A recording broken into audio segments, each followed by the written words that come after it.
The College Football Playoff Selection Committee got Baylor right, thanks to Texas, and got Alabama wrong, and I don't have a problem with Ohio State, and all that's coming up after the bumper. Don't be cornering me.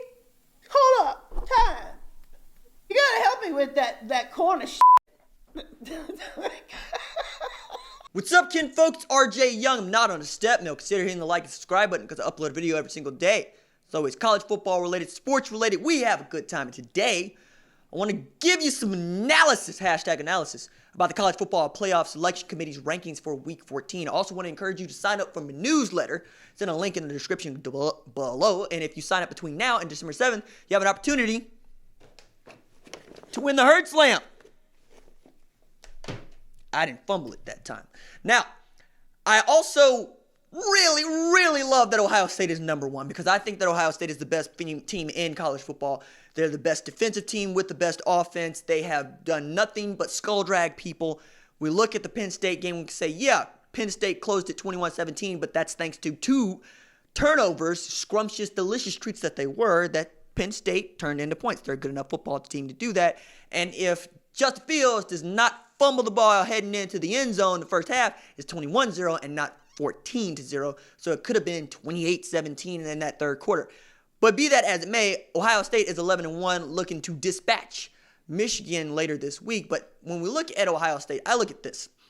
Penn State came into that game with one of the best run defenses in all of college football, giving up just 76.5 yards rushing per game. Micah Parsons and the gang been doing the doggone thing. And then Ohio State went 91 yards rushing the football, not a single pass yard in their opening drive to score. So they'd already covered the average that Penn State gives up for a full game in the opening drive. That's how good Ohio State has been. Defensively, Ohio State has given up 200-yard passing just 3 times this year, has given up just 6 passing touchdowns all season. They got a Jim Thorpe Award finalist playing corner over there, shutting down one side of the field, not to say nothing of what Jordan Fuller's doing at the safety position. But what I look at when I look at LSU is the thing that I just did not hear brought up at all by the College Football Playoff Selection Committee panel for ESPN, that'd be Reese Davis and the gang. LSU's defense is not good. It's not horrible, but it ain't good either. They rank behind Oklahoma in total defense. 43rd to Oklahoma's 31. So statistically alone, we're talking about an Oklahoma team that's better than LSU, for which LSU folks would be like, yo, Florida, Texas, Georgia, what do you want here? Not Georgia, Auburn. What do you want here? Going to play Georgia in the SEC championship game. To which I would also say Vanderbilt, 38 points. That's a 3-loss team that you gave 38 up to.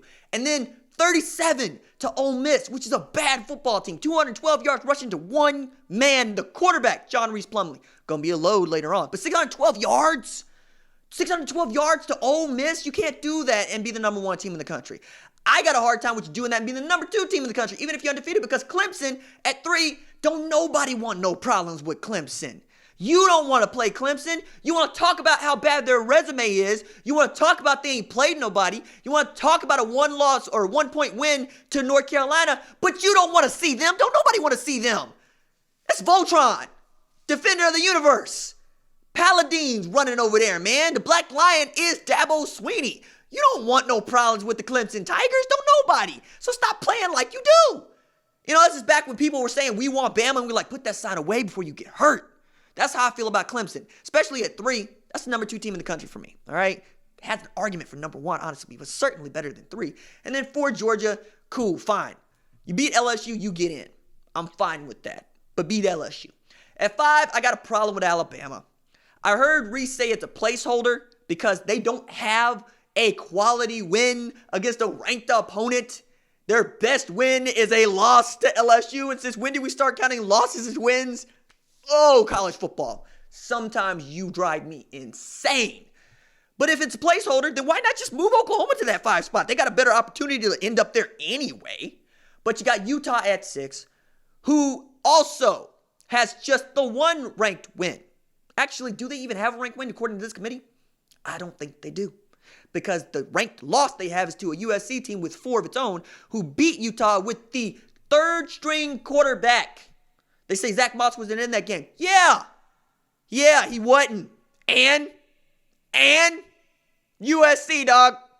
They wasn't supposed to do much of anything this year, and they beat Utah. They showed that pelt. Clay Helton's like, yeah, see, I beat the number 6 team in the country, saved my job. To which Mike Bones probably gonna be like, this ain't the playoff selection committee, dog. It don't rate with me. It don't rate with me. Then at 7, Oklahoma, fine, whatever. I'm happy to see Baylor at number 9, Minnesota at 8. That's fine. Y'all go beat Wisconsin, then you get skull ragged by Ohio State or whatever.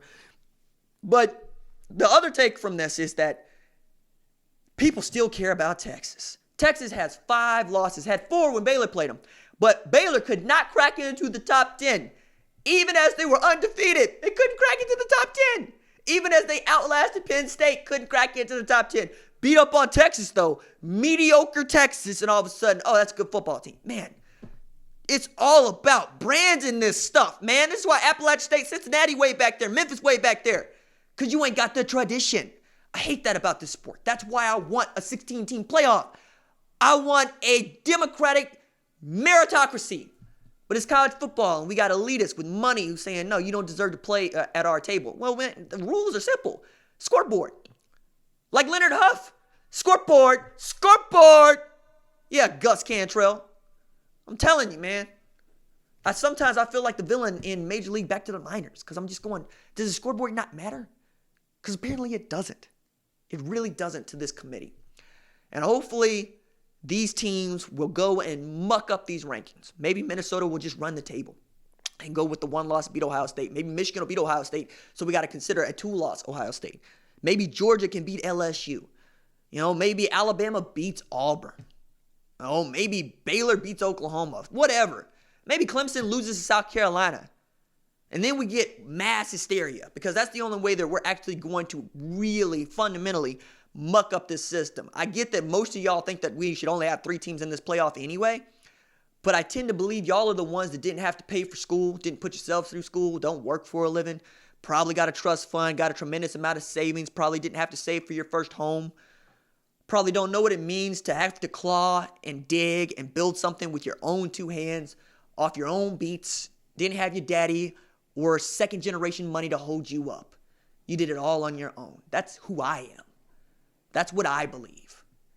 You're not going to get anywhere with me talking about what Georgia did or what Texas has done or what Alabama did in the past.